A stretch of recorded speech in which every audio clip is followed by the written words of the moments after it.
Hey, am I the only one? Talk to me. What's up? So let's get into some new music.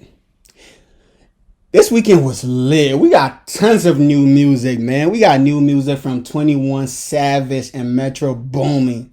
The British Atlanta gangster dropped that Savage Mode 2. And we're kind of been anticipating this. Is this the first work from 21 since his? No, I think he dropped the album with J. Cole and all of that before this. I think so. Oh, this might be his first work. I don't know. I'm not sure. I gotta double check that. But Savage Mode 2, yeah, I heard it. It was dope. Obviously, I don't think it's better than Savage Mode 1. But then again, that's the risk you take when you do a part 2 to something that, was a hood classic. It's hard to live up to that standard, but I think they did their thing. If you're going into the album for, if you've listened to Savage Mode 1, you know what to expect in Savage Mode 2. It had Morgan Freeman on the album doing ad-libs, and he intro the project, had some skit in there, but which was dope to see,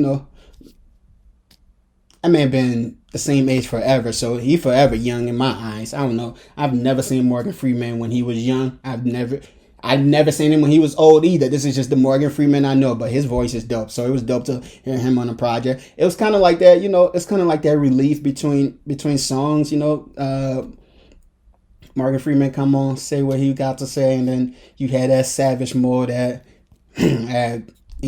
after Morgan Freeman. So that was dope.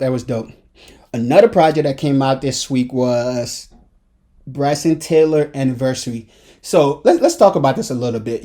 Obviously he dropped Trap Soul, which was like 5 years ago now, and then he was just gone. He's from Louisville, Kentucky. I got families and friends out there, so they're big on him. But he dropped Trap Soul and just went for 5 years. Now he was been a dad. He was been a husband. I think they're married, and he was doing that, living life. When you obtain success as he did, become a millionaire, it's good to just enjoy that with your family. But that 5 year hiatus is kind of crazy, and this is a lot of artists do this. They drop their rookie project, and how do you follow that up? And that pressure to follow that up kind of takes a while for them to either feel comfortable or they feel like they have a collective work that lives up to that standard of their first project. And sometimes they take forever. Some artists come back right away. When you take as long as he took, it took him 5 years to drop another project. That fan base might return when you drop your second work, but it's hard to sustain them because you dropped and you left them for so long. They go, man. Listen, this music game is tough. If you're going to go for as long as he went, there's going to be somebody else that step in and take that spot. And trust me, there's always somebody that will take your spot. A lot of these artists come out and think this is exclusively their spot that they obtain is exclusively for them. And I know, boom, somebody comes and take your spot. This happened to the most famous example I have of this, A$AP Rocky. Man, I remember when A$AP dropped, I was super stoked on A$AP. And then the dude just went into fashion. He went into dating models. He went into the runway. He just did all these other things that wasn't music. And by the time he came back, Travis Scott had taken his spot. Like, let's just call it what it is. That lane Travis is in right now, that was possibly A$AP lane. And then A$AP took forever. He dropped another project, but it's just hard to get that fan base back after they fuck with you heavy and you leave them for so long doing whatever else. And there's nothing wrong with that. We all have our personal life we're living, and you got to do what you need to do for you. But it's hard to get that fan base back once you go. So, but Bryson, I listened to it. It's honestly kind of the same as Trap Soul. I didn't really think it was that good. I still got to go back in and really give it a cohesive listen. I didn't really sit down and enjoy it like I did. I was on the move when I was listening to it. But, the tape sounded good. It sounded like what I expect from him. Nothing really stood out too much. But, maybe over time it will make an impact that it needs to make. But, shout out to you, Bryson Taylor. I hope you stayed this time. Bryson Tyler, sorry. I hope you stay this time and you don't take that, take that break that you took the last time after you dropped new music. I hope you stay around and do either feature work with other people or your own work. That space, man. Once you leave that space, somebody else take it. That's just what it is. Let's call it what it is. Another new project that's out is my guy YG. Look, I love YG. YG is one of those rappers where, obviously he'll drop the Made for Radio single. He'll drop the one with the big names, with the Drake, with the Nipsey. He'll drop that radio record. But he's one of those people. I think honestly, the overall project is always dope. Like, it's cohesive. It has storytelling. It flows naturally. I'll be honest. Now, I haven't listened to this one yet, My Crazy Life. I do plan on listening to it. I just haven't had the time to, because he's one of those artists I like to sit and really enjoy. Grab a drink, roll up one, do something, and really get into his project. I heard Mr. Peter Parker and DJ Red Mills were kind of spinning it this week as like on the radio and whatnot. But YG, dope dude, man. Dope cohesive collective of work he always drop. I always love his project, always get into it and really enjoy the storytelling and his style, that West Coast storytelling flair. YG really tells stories. Like, whether you listen to his project or not, it's always like a story. Whether it's him robbing somebody, is he and his homie doing a stick up, is how he got played by a girl. It's always a dope storytelling in YG album. So I can't wait to get into this. This is dope. As far as Minnesota new music, last week we covered Daddy De Niro. Another artist I want to cover this week is Nimic Revenue. Dope artist from Minneapolis. She recently was in a little back and forth with the label as far as if she wanted to leave, if they decided to drop her or not. But I do want to compliment her on this. Since that little back and forth with the label and her management, DJs and whatnot, she's been going super hard. I think she's been going the hardest I've ever seen her since that. And I like to see that, listen, everybody wants to be with a big label.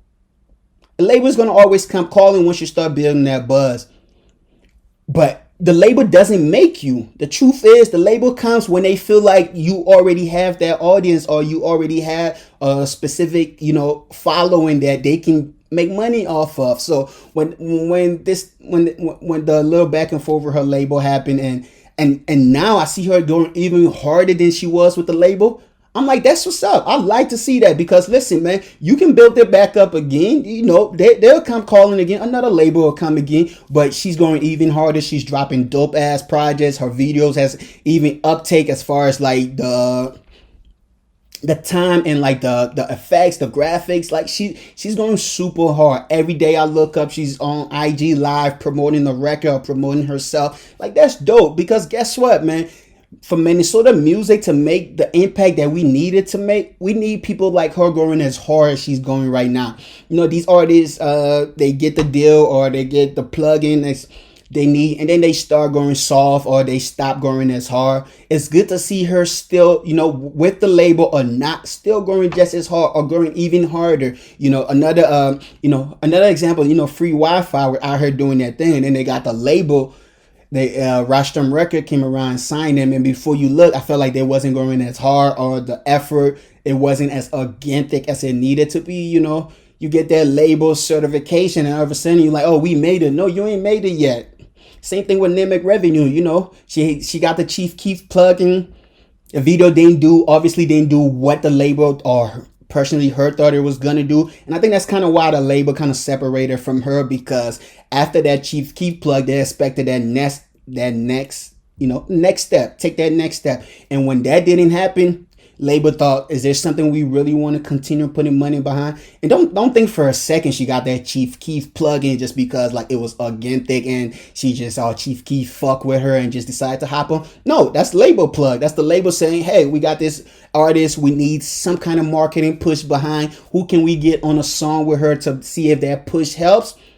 And for her, it was Chief Keef. They got on the record with her. The record was dope. I didn't think it was anything special. It was She was doing the same thing she usually do on the record, and then Chief Keef didn't give any memorable verse or anything. You know, they did a video and everything, and that's kind of all of that is why the label kind of look and say, "Ooh, we spent this much money on the Chief Keef feature. We put the money behind the video. We didn't see the return in it. Maybe it's time we go our separate ways." But shout out to you, Nimic Revenue. I like what you're doing. Keep going harder. It's good. It's dope to see you going even harder without the label plug, because that just shows, you know, one thing, your fans is again think you have like a, you know, you have a thick following in Minnesota, and plus it shows that you're focused. It shows that you're focused and you're determined to prove that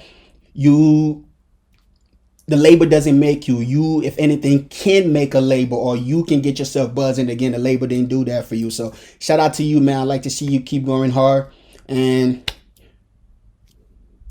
you know, keep winning.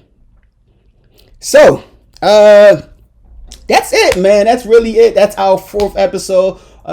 It's my birthday, man. I'm gonna quickly edit this and try to get this out ASAP, and then go get something to do, man. If you know me, pull up on me or something. I'm gonna be downtown getting some drinks. Wish me a happy birthday. It's all love. I appreciate y'all, man. For my birthday, all I want is for you to listen to this, share this, watch the video when I drop it. You know, I don't got much to ask for, man. I'm happy. I'm content with life right now. Shout out to you. I appreciate everybody. Chapter 29. Nothing but positivity, hopefully. Nothing but positivity, hopefully. And more Minnesota leads. America follow. Appreciate you guys. Love. You need to stay up out the streets if you can't take the heat. Cause it get cold like Minnesota. Cold like Minnesota. Cold like Minnesota. Cold like Minnesota. Need to stay up out the streets if you